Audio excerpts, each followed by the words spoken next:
वज़ीर-ए-आज़म पाकिस्तान इमरान खान की अवाम से गुफ्तगू 24 घंटे बाद भी सोशल मीडिया पर टॉप ट्रेंड। एक तरफ मुखालिफिन की तनकीद तो दूसरी जानिब हामी खुश। वज़ीर-ए-आज़म इमरान खान ने अपोजिशन को खबरदार किया कि हुकूमत से निकल गया तो मैं इससे ज़्यादा खतरनाक हूँगा और अपोजिशन को छुपने की जगह नहीं मिलेगी। वज़ीर-ए-आज़म इमरान खान ने गुज़िश्ता रोज़ बराह रास्त अवाम की टेलीफोन कॉल सुनी और मुख्तलिफ सवालात के जवाबात भी दिए। इस दौरान वज़ीर-ए-आज़म ने मईशत और मुल्की सियासत पर भी बात की। उन्होंने साबिक वज़ीर-ए-आज़म नवाज शरीफ को भी तनकीद का निशाना बनाया और कहा कि इंतजार कर रहा हूँ, आप पाकिस्तान आए। पाक बहरिया के लिए चीन में तैयार करदा जंगी बहरी जहाज PNS तुगरुल को बेड़े में शामिल कर लिया गया। इस हवाले से मुनक़दा तकरीब में सदर मुमलिकत डॉक्टर आरिफ अलवी ने कहा कि जंगी बहरी जहाज PNS तुगरुल की पाक बहरिया में शमूलियत से मुल्क में जहाज की सनत को फरोग मिलेगा। पाकिस्तान और चीन की दोस्ती लाज़ेवाल है।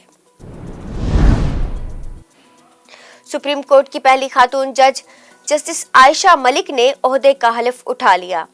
चीफ जस्टिस पाकिस्तान जस्टिस गुलजार अहमद ने जस्टिस आयशा मलिक से बतौर सुप्रीम कोर्ट जज हल्फ लिया। जस्टिस आयशा मलिक 2031 तक सुप्रीम कोर्ट में फराइज सरअंजाम देंगी। हब में कॉटन फैक्ट्री में गैस लीक होने से जोरदार धमाके से 12 अफराद झुलसकर जख्मी हो गए। धमाका हब चौकी नजर चौरंगी के करीब निजी फैक्ट्री में हुआ, जहां मजदूर गैस पाइपलाइन पर काम कर रहे थे। मुतासरा मजदूरों को अस्पताल मुंतकिल कर दिया गया। पुलिस के मुताबिक धमाके से मुतालिक शवाहिद इकट्ठे किए जा रहे हैं। वफाकी वजीर बराए मनसूबाबंदी असद उमर ने कहा कि नवाज शरीफ के बैरून मुल्क जाने से मुतालिक उनके बयान को गलत पेश किया गया। वफाकी वजीर का कहना था कि नवाज शरीफ को मुल्क से जाने देने का फैसला काबीना में मुशावरत के बाद हुआ था। बैरूनी ताकत ने जाने देने का फैसला मुसल्लत नहीं किया। असद उमर ने कहा कि वज़ीर-ए-आज़म इमरान खान ने नवाज शरीफ को मुल्क से बाहर भेजने का फैसला किया, उन्होंने भी हक में वोट दिया। बाद में वाज़े हुआ जिन मेडिकल रिपोर्ट्स की बुनियाद पर फैसला किया गया वो झूठी साबित हुई। पीपल्स पार्टी का किसानों से इजहार यकजहती के लिए मुल्क की ट्रैक्टर ट्रॉली मार्च। मुल्तान, बहावलपुर, डेरा गाजी खान, रहीम यार खान, खारान समेत कई शहरों में हुकूमत की किसान दुश्मन पॉलिसियों के खिलाफ रैलियां। कराची में किसान मार्च मलीर से मज़ार कायद तक होगा। चेयरमैन पीपल्स पार्टी बिलावल भुट्टो जरदारी हैदराबाद में रैली से खिताब करेंगे। सिंध के बल्दियाती कानून के खिलाफ कराची में जमात इस्लामी का धरना 25वें रोज में दाखिल हो गया। सिंध असेंबली के बाहर धरने के शुरका से खिताब करते हुए अमीर जमात इस्लामी सिराजुल हक ने कहा 27 फरवरी से पहले मामला हल कर दे, वरना ये मार्च बिलावल हाउस पर पड़ाव डालेगा।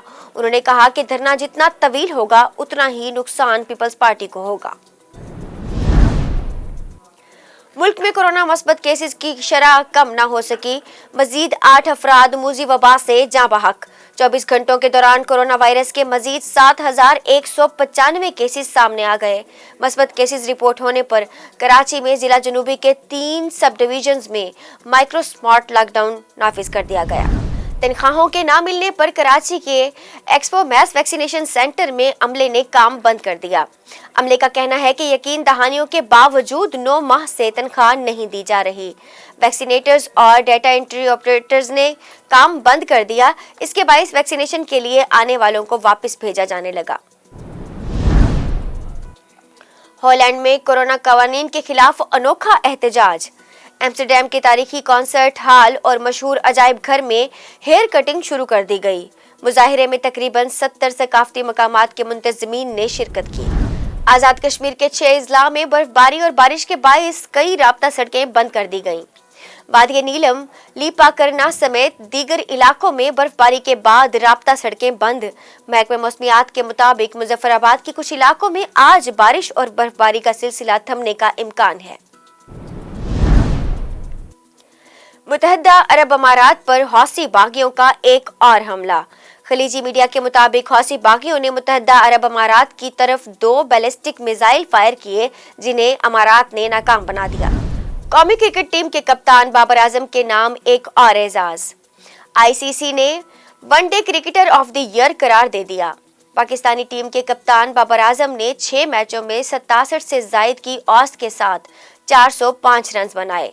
बाबर आजम इससे कबल ICC की T20 और one day teams of the year के कप्तान भी करार दिए गए। कोरोना के बावजूद पीएसएल जारी रखने के लिए नई प्लेइंग कंडीशंस तैयार कर ली गईं। किसी टीम के कम से कम 13 खिलाड़ियों के कोरोना टेस्ट मंफी आ जाएं तो उस टीम का मैच नहीं रुकेगा। एक इमर्जिंग क्रिकेटर समेत प्लेइंग 11 में कम से कम 7 और ज्यादा से ज्यादा 8 मकामी खिलाड़ी शामिल हो सकते हैं, जबकि इस बार फाइनल मैच के लिए एक दिन रिजर्व रखा गया है। आईसीसी वुमेन्स वर्ल्ड कप 2022 के लिए कौमी वुमेन टीम का ऐलान। Chair of women's national selection committee इस्माविया इकबाल ने 15 रुकनी कौमी खवातीन क्रिकेट टीम का ऐलान कर दिया। बिस्मा मारूफ की 2 साल बाद कौमी क्रिकेट टीम में वापसी होगी। वो वर्ल्ड कप में कौमी खवातीन क्रिकेट टीम की क़यादत करेंगी।